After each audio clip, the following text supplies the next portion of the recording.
सहना भवतु सहनौ भुनक्तु सह वीर्यं करवावहै तेजस्विनावधीतमस्तु मा विद्विषावहै। ओम शांति शांति शांति।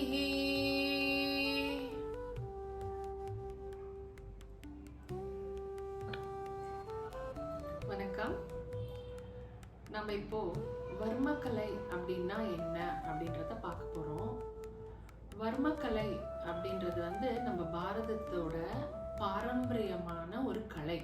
அதாவது மெடிக்கல் ஃபீல்டில் பாரம்பரியமான ஒரு கலை இது. அதுவும் இட்ஸ் அ ட்ரக்லெஸ் தெரப்பி அப்படின்னு சொல்கிறாங்கன்னா நடைமுறையில் இருந்துட்டு வருது. அது நம்ம ஒரு உடம்பு கெட்டுடுச்சு சரியில்லை அப்படின்னா நம்ம இமீடியட்டாக என்ன பண்ணுறோம், நம்ம மருந்து மாத்திரைகளை போட்டு அதை சரி செய்ய பார்க்குறோம்.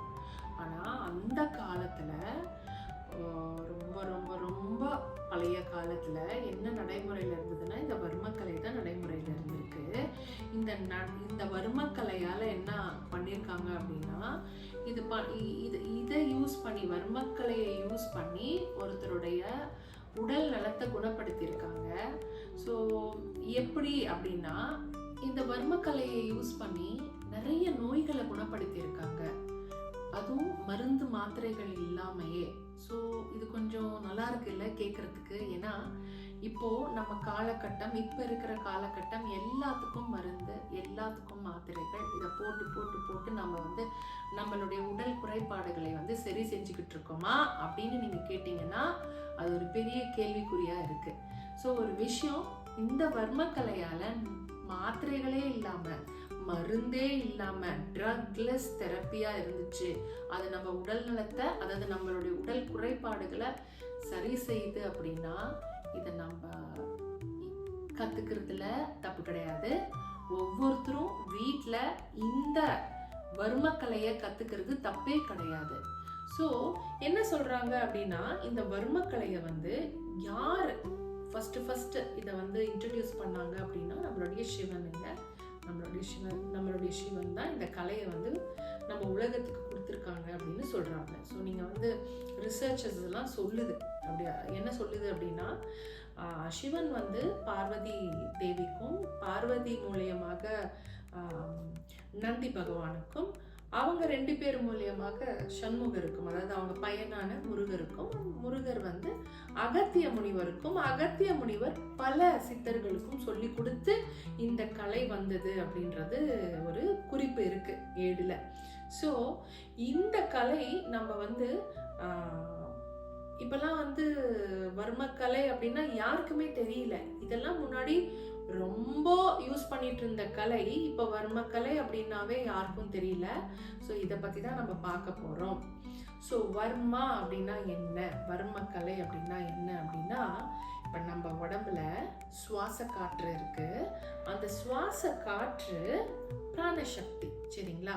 அந்த பிராணசக்தி வாசினும் சொல்லுவாங்க, பிராணானும் சொல்லுவாங்க. அது எப்படி நம்ம பாடியில ஓடிட்டு இருக்கோம் அப்படின்னா அப்படியே பூ மாலை மாதிரி ஓடிட்டு இருக்கோம். அதாவது ஒரு சர மாலை மாதிரி. பூ மாலை நம்ம பார்த்துருக்கோம் இல்லையா, ஒரு சரம். அதுக்கு எண்டே கிடையாது, அது அப்படியே ஓடிக்கிட்டே இருக்கும். அந்த மாதிரி பிராண காத்து நம்ம உடம்புல ஓடிக்கிட்டே இருக்கும். எந்த இடத்துல அந்த பிராண காத்து நிக்குதோ, அதாவது அப்ஸ்ட்ரக்ஷன் சொல்லுவாங்க, அந்த இடத்துல வர்மம் தட்டிடுச்சுன்னு சொல்லுவாங்க. ஸோ வர்மம் முடங்கிடுச்சுன்னு சொல்லுவாங்க, இல்ல வர்மம் குற்றம்னு சொல்லுவாங்க.